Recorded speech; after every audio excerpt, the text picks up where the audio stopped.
All right, let's see. Are we getting sound now? Let me know if you are hearing sound now. Give me a thumbs up. Nope, I'm gathering that yes, sound is working. All right, great. So, hi again, Facebook friends, citizens of America and the planet, revolutionaries, resistors. Welcome to tonight's Fireside Chat. We have prevailed once again, so thank you for hanging in there, and thank you for keeping up the fight in every way. And there's a lot of fight going on out there these days. What we're going to talk about tonight, and I'm just going to be holding this here,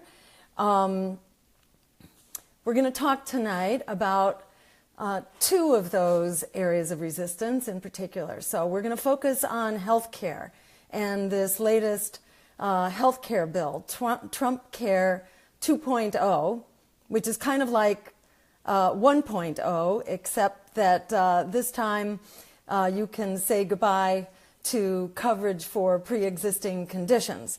So this is like even worse than the first time around. We're going to talk about healthcare, and we're going to talk about some amazing news this week about chronic disease and sickness, about why we need healthcare as a human right now, because we're not doing so well in the health department.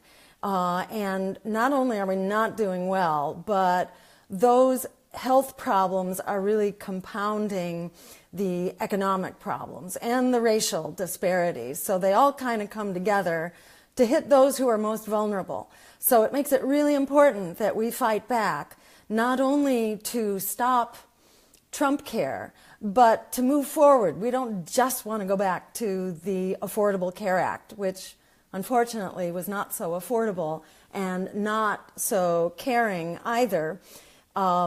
It shouldn't be a choice between the greater evil and the lesser evil on anything, but not on healthcare either. And the alternative to Trumpcare should not be the Affordable Care Act. It should be healthcare as a human right. So chime in about healthcare and how it's rolling out for you. I heard this morning on a call-in program a family with 4 kids where the dad was a self-employed business person, had a small business. And his health care cost was $25,000 out of pocket in co-pays and deductibles and premiums before he would get any coverage whatsoever. That's under the Affordable Care Act.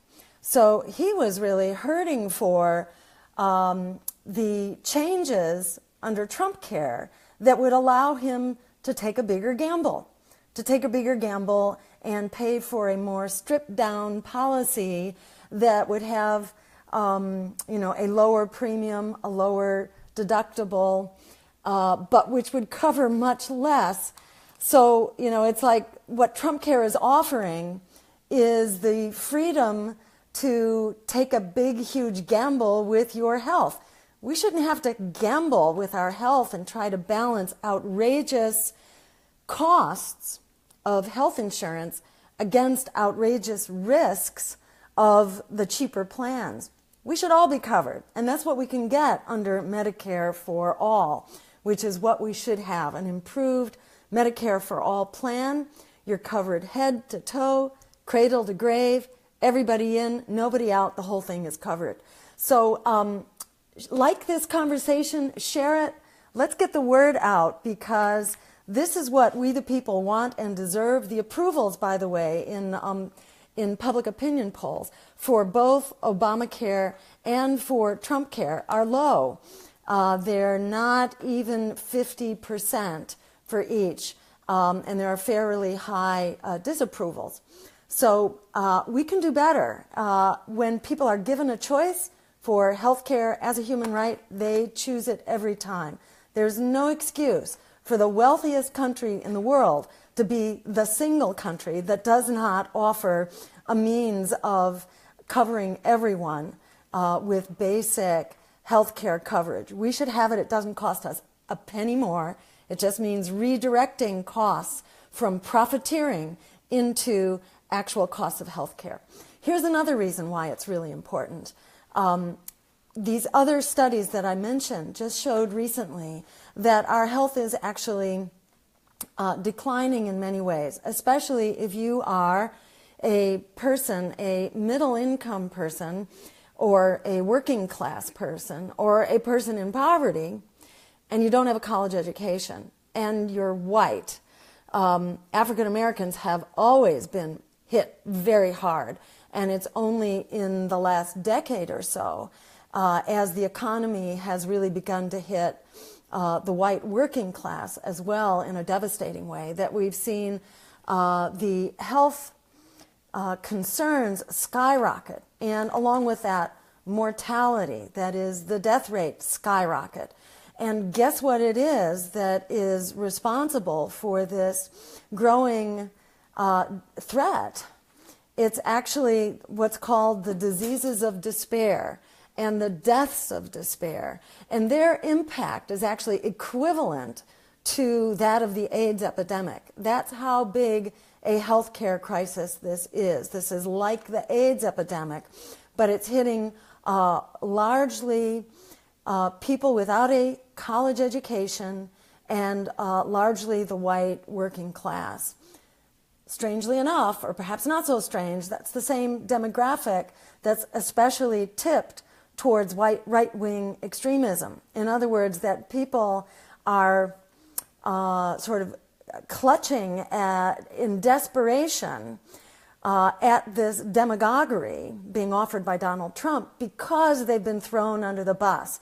And their lives are at stake, like so many lives are at stake these days, and Black Lives Matter, and a generation of young people locked in debt, like immigrants threatened with deportation. So many of our lives are on the line, and this is why it's really important that we stand up for real solutions here. This won't be fixed by marginal changes, window dressing on a real all-out crisis, a whole set of converging crises. So we need healthcare as a human right, and we also need jobs. If we're going to really solve this at the root cause, we also need jobs. I'm going to jump over to this recent firing of James Comey, kind of Trump's Nixon moment here, reminiscent of the beginnings of the Watergate scandal, when Nixon actually fired the special investigator who was investigating the Watergate scandal. So the firing by Donald Trump of James Comey, head of the FBI, it's not exactly comparable. This is the FBI, which in a way is a much bigger firing than what Richard Nixon did, firing a special investigator. But it's also a little more broad. Nixon's was reacting very specifically to an investigation directly on him.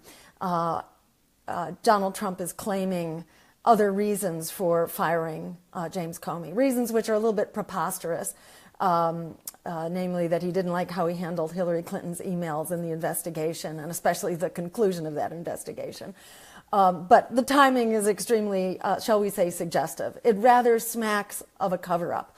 But at the same time, it's really important to remember a cover-up for what? I think there's such rampant distrust and mistrust of government in general and of Donald Trump in particular, especially because of all of his conflicts of interest and his violation of basic ethics laws, his refusal to disclose who his business interests are, where he has investments, how those are impacting his policy decisions, etc. We don't hear nada about that from Donald Trump. So there's every reason for people to feel like we need an investigation of Donald Trump, and that is absolutely true. It's important for us not to be sort of goaded into the Democratic Party hype here, that sort of the Cold War mentality.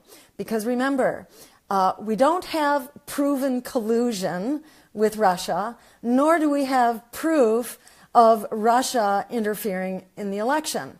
There is circumstantial suggestions, but there is no evidence at this point. And if you have doubts about it, just listen to Ray McGovern, the former CIA analyst who did the presidential briefings for decades, actually advised several presidents. He is a member of Veterans Intelligence Professionals, that is Veteran Intelligence Professionals for Sanity, or also known as VIPs.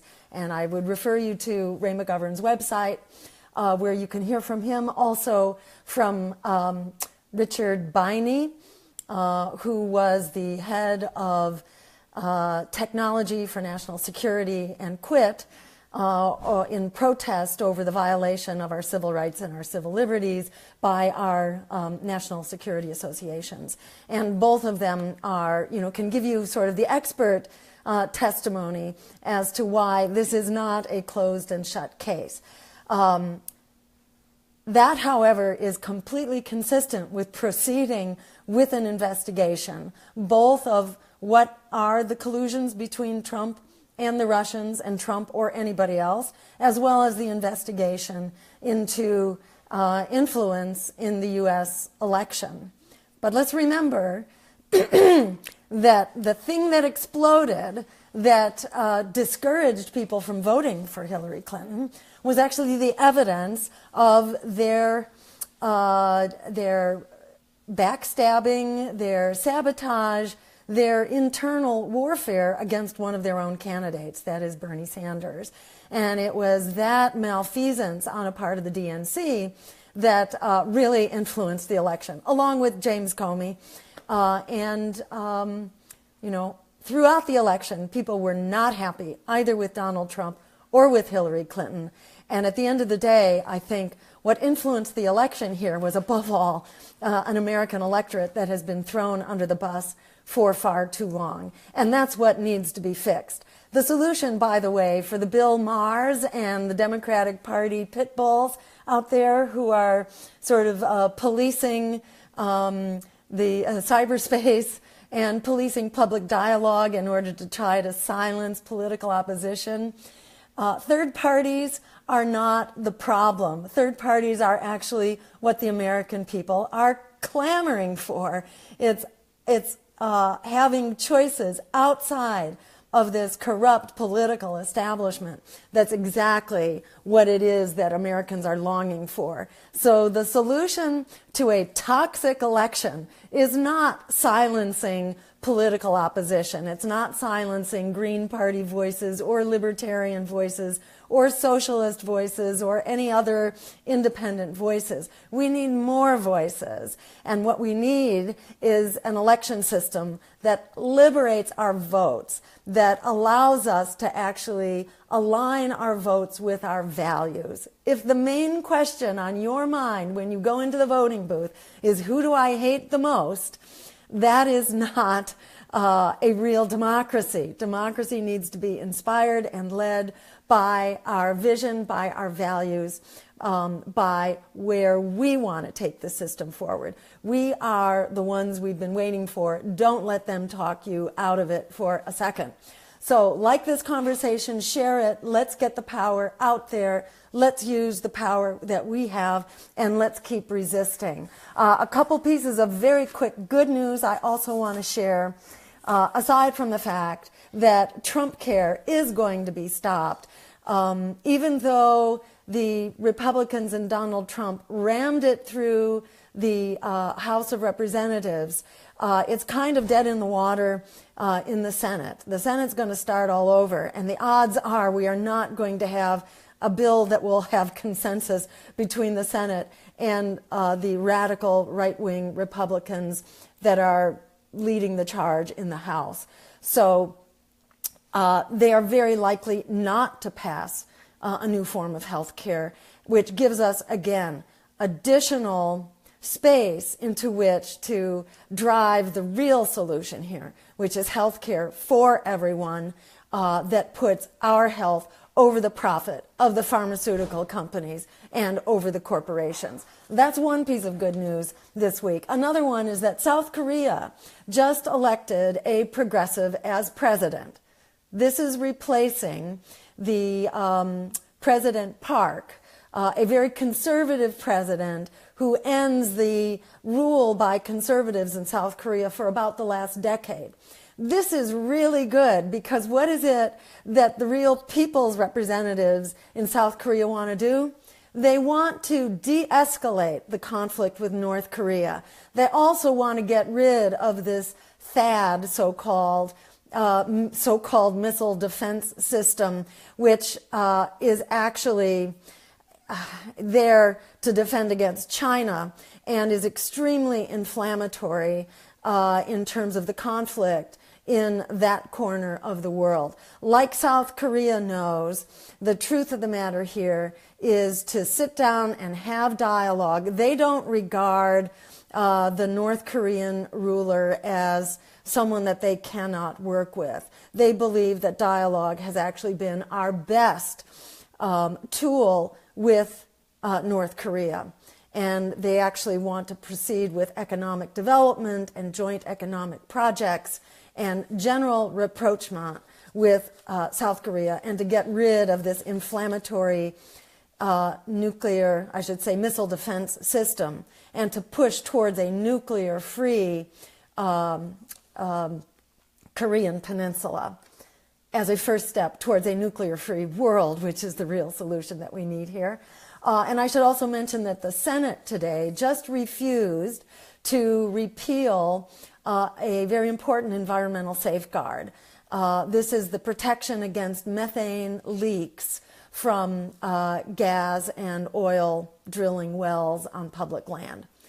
This was one of the protections that was enacted to Obama's credit. However, not to Obama's credit is the fact that he waited 8 years to pass these protections and did not put them in place until the very end of his term, which left open a little loophole for Trump to come in and repeal recent executive orders. So that's how many of these assaults are being conducted as executive orders. But fortunately, the Senate put their feet down and refused to go along with it. And we actually have several Republicans who went along with the Democrats on that. So go figure. John McCain was one of them, Lindsey Graham, and Susan Collins from Maine. So we owe them a shout out for protecting, doing a small but very important step for protecting our water, our air quality, public safety, and our climate. So keep up the fight. We are pushing forward. Let's keep doing it. I have to give a shout out also to the people in Austin, Texas, who just stood up against SB 4, I believe it is, which is a draconian, anti-immigrant, show me your papers kind of bill just passed by the Texas legislature and signed basically undercover by the governor, although he did it on Facebook, but kind of without anybody else's knowledge or presence. He signed that into law. But the people, including city councilors, as well as a state legislator from Austin and representing the Austin area, they are standing up and they are going to challenge this bill. So don't give up the ship.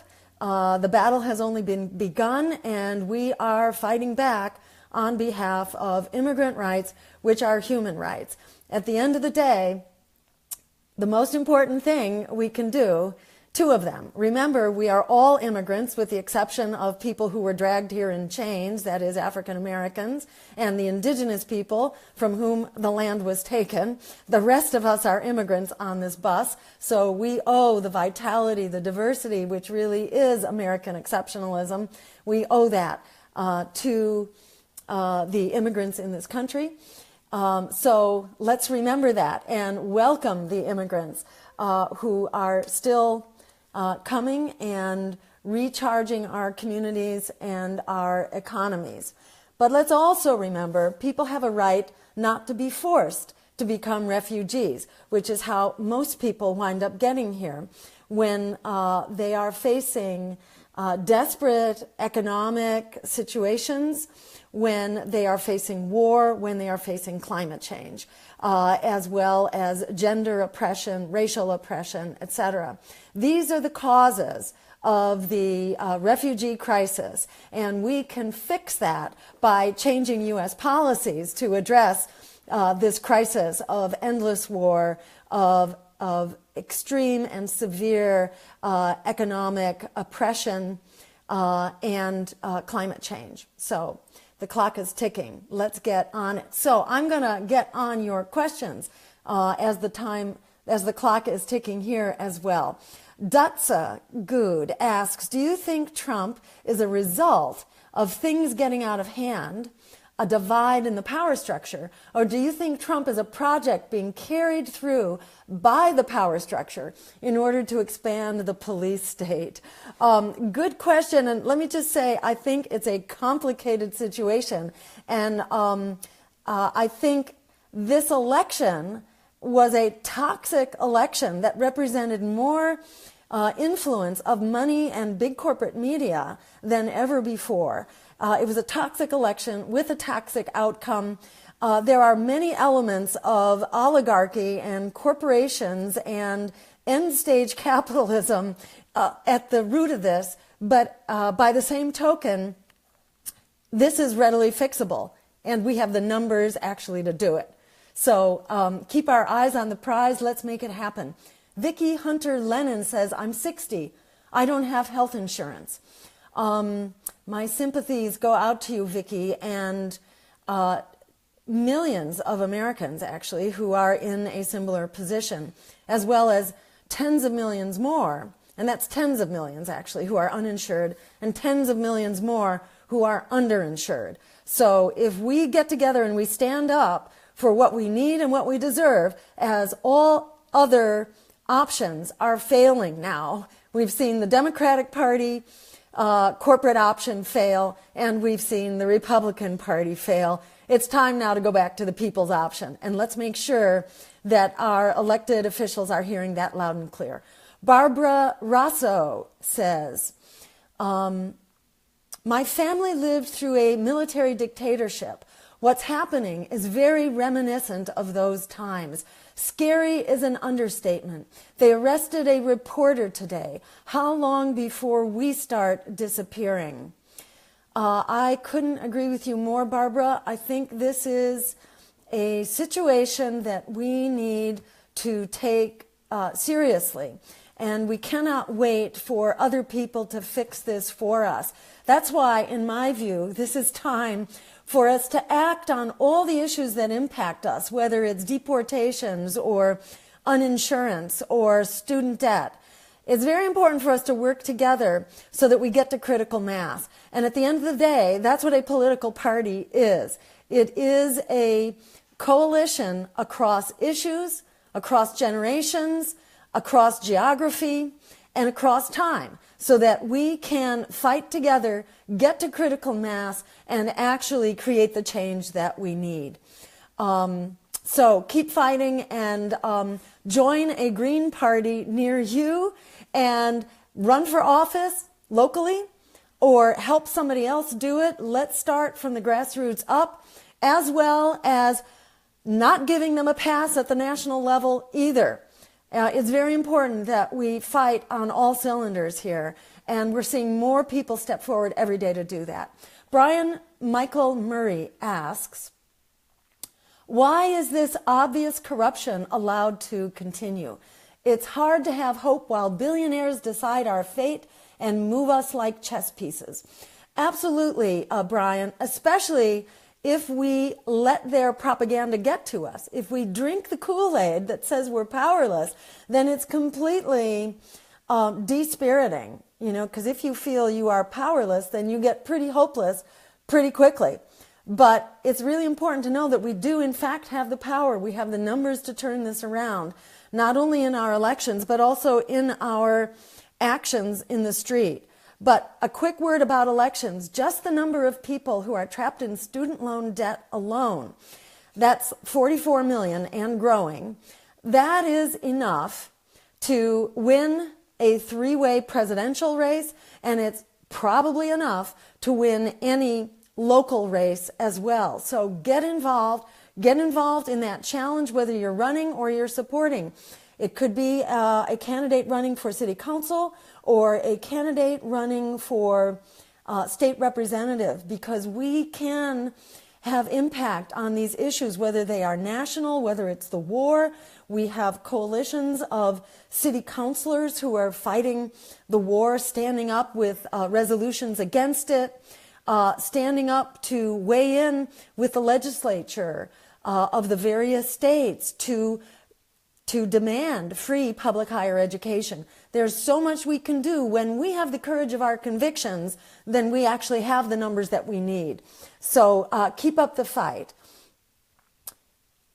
Kelsey Beach asks, how does the healthcare debate affect my special needs son? Very much. Many people, many children, in fact, with disabilities receive coverage through Medicaid. And it's very important that coverage for the poor, for the needy, for the disabled, for those with chronic conditions, we need to continue that coverage. This is another reason why we need health care for everyone. Because if you have to track each person and what their eligibility is, what is their particular insurance plan, what does it cover, what does it not, we're buried in a mountain of minutia. Let's just get rid of that mountain of minutia. That's like 25% of our healthcare dollar right there, just going into tracking, red tape, and paper pushing. Let's put it into healthcare and make sure that your son, Kelsey, is covered, and that everyone's son, daughter, mother, father, sister, and brother are all covered. Jeremy asks, what are your thoughts about the French election results? I'm already calling Macron the French Bill Clinton. Exactly. Macron, who won by a landslide, actually, against the right-wing extremist Le Pen, Marine Le Pen candidate. You know, this is another reason why the battle isn't over in France or anywhere, while the alternative to the right-wing extremist is the neoliberal. That is, like the Republican versus the Democrat in the U.S. This is why we need independent politics that is free of corporate influence, free of neoliberalism. In fact, it's neoliberalism that lays the groundwork for this neo-fascism. That's why we need to push through. The real solution is a true, radical, progressive agenda. And we've got 5 minutes left here, so let me urge you again to like this conversation and share it so that others can see what this conversation is about, and we can empower them with your courage, your vision, your comments, and we'll all strengthen each other to get to that better world that we all deserve. So, Riva Lynn says, many are working hard in Maine for single-payer health care. Thank you for your service to humanity. Thank you for Maine, for you doing the same. Thank you for leading the charge, not only in single-payer, but also with ranked choice voting. And if you haven't heard about ranked choice voting, go check it out. You can check it out on Fair Vote. You can also check it out at the Massachusetts initiative. We hope to be the next state. We're working on a statewide campaign here as well. It's called voterchoicema.org. And you can check out the next great voter choice leap forward. Greg Zellner says, what are your thoughts on groups like Brand New Congress that are running 2018 candidates with a unified no corporate donor money regardless of power of party? I'd say awesome. I really want to be sure that that they are living up to that promise and in fact are supporting and endorsing Greens as well as socialists and peace and freedom candidates and independents, as well as progressive Democrats who don't take corporate money. That would be awesome if we can work together for truly principled candidates. So with that, I think we are coming to the end of today's Fireside Chat. Wonderful talking with you. Appreciate that you are continuing to lead the fight. Stay tuned in to this Facebook page, to our Twitter, which we are reviving again after vacation for one of our assistants over the last couple of weeks. We'll be coming back stronger on Facebook and on Twitter, on social media. And I urge you to keep fighting the fight, whatever it is. Stand with our frontline communities, with the immigrants, with Black Lives Matter, with students in debt, with veterans struggling for a home, with the sick who are struggling for coverage right now. When we stand together, we are too numerous, too inspired, and too empowered to be defeated. So let's make it happen. Forget that lesser evil. Fight for the greater good like our lives depend on it, because they do. We do have the power to create an America and a world that works for all of us. It is more than ever in our hands. Good night, and see you soon here on the Green News Network. Take care.